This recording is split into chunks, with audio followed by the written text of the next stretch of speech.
जी बिस्मिल्लाहिर्रहमानिर्रहीम, अस्सलाम वालेकुम जी। अरसलान तारड़ एक नए क्वेश्चन आंसर सेशन में आपकी खिदमत में हाज़िर हूँ। अच्छा, आज की इस वीडियो के अंदर जिस तरह आपको पता है कि हमारी ये एपिसोड्स चल रही हैं जिसके अंदर आप लोगों के क्वेश्चंस उनके आंसर करने की हम लोग कोशिश करते हैं। तो आज भी मेरी टीम कुछ क्वेश्चंस लेके आई है आप लोगों के क्वेश्चंस, तो देखते हैं जी क्या क्या आज जो है क्वेश्चंस हैं। जी सर, मेरा फर्स्ट क्वेश्चन आपसे ये है कि IMF का मज़ीद टैक्स लगाने से रियल एस्टेट इंडस्ट्री पे क्या इम्पैक्ट आएगा? अच्छा, IMF के टैक्स लगाने के हवाले से एक नई मार्केट के अंदर र्यूमर चल रही है जिसमें एक जियो न्यूज़ की है और एक इसी तरह एक और टीवी चैनल्स की जो है वो उनके टिकर जो है वो चल रहे हैं कि शायद नॉन फाइलर के ऊपर 18.5% तक जो है वो टैक्स इम्पोज कर दिया जाएगा।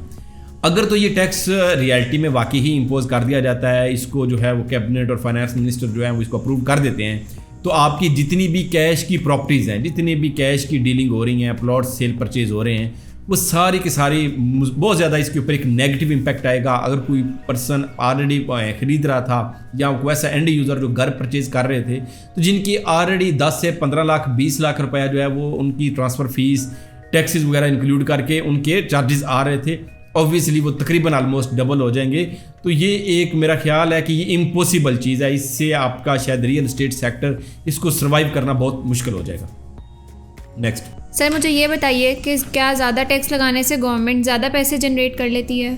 अच्छा, ये एक बड़ी एक कॉमन प्रैक्टिस है। जो भी नई गवर्नमेंट आती है, जिस वक्त IMF के साथ या किसी भी इंटरनेशनल फर्म के साथ जब वो डायलॉग्स कर रहे होते हैं, तो वो क्या कर रहे होते हैं कि पेपर के ऊपर उन्होंने एक चीज़ लिख के देनी होती है कि जी हमारा इस साल टैक्स हदफ ये होगा, वो ज़री शोबे का, वो इसी तरह आपका रियल एस्टेट का, वो इसी तरह आपका टेक्सटाइल का, ऑटोमोबाइल का ये होता है। हालांकि इससे हो यह रहा है कि पाकिस्तान जैसे डेवलपिंग कंट्रीज़ के अंदर जहाँ पे आपके टैक्स के अंदर लोग जो हैं टैक्स दायरे के अंदर बहुत कम हैं, तो अगर आप उन्हीं के ऊपर ज़्यादा से ज़्यादा टैक्सेस लगाते जाएंगे तो इससे कभी भी आपको टैक्स रेवेन्यू ज़्यादा नहीं मिलेगा। इसकी एक बड़ी ज़बरदस्त एग्जांपल है कि 2021 के अंदर आपने जिस वक्त कंस्ट्रक्शन पैकेज दिया तो उस वक्त तकरीबन $25 बिलियन आपके जो है वो पाकिस्तान के अंदर आए।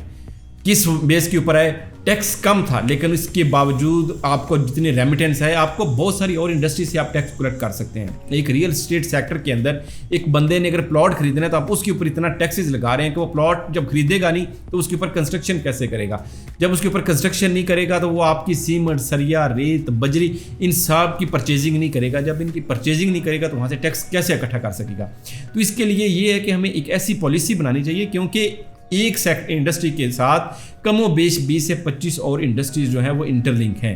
तो अगर आपने टैक्स रेवेन्यू ज़्यादा जो है वो इकट्ठा करना है तो उसके लिए आपको सबसे बेहतरीन चीज़ ये है कि आप उसकी जो एक्चुअली उसका जो बेसिक है उसको पकड़ें और फिर उसके बाद उसको उसी के साथ इंटरलिंक करें। बाकी चीज़ों को ज़्यादा लोगों को टैक्स के दायरे के अंदर लेके आएँ, ना कि कम लोगों के ऊपर ज़्यादा टैक्स का बोझ डालें। थर्ड क्वेश्चन की तरफ मूव करते हैं। सर, विल्ड होल्डिंग टैक्स और कैपिटल गेन टैक्स, इन दोनों में मुझे डिफरेंस बताएं। जब भी आप कोई इमूवेबल प्रॉपर्टी परचेज करते हैं तो दो तरह के टैक्सेस एक ट्रांजैक्शन के अंदर दो लोग देते हैं, एक बायर देता है और एक सेलर देता है। पूरी दुनिया के अंदर जहाँ पे भी आप प्रॉपर्टी का कारोबार देखते होंगे या खरीदो फरोख्त करते होंगे तो हमेशा टैक्स परचेजर देता है, सेलर नहीं देता। लेकिन पाकिस्तान जैसी सोसाइटी के अंदर आपको दोनों लोग आपको टैक्स देते हैं और इसको जो शिक्स दी गई हैं वो 236K और 236C दी गई है।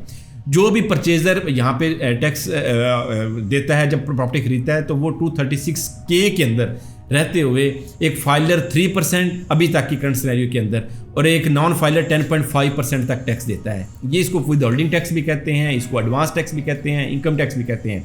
इसके साथ साथ जो दूसरा टैक्स है जो कि 236C है, उसको कैपिटल गेन टैक्स भी कहते हैं, वो देता है हमेशा सेलर।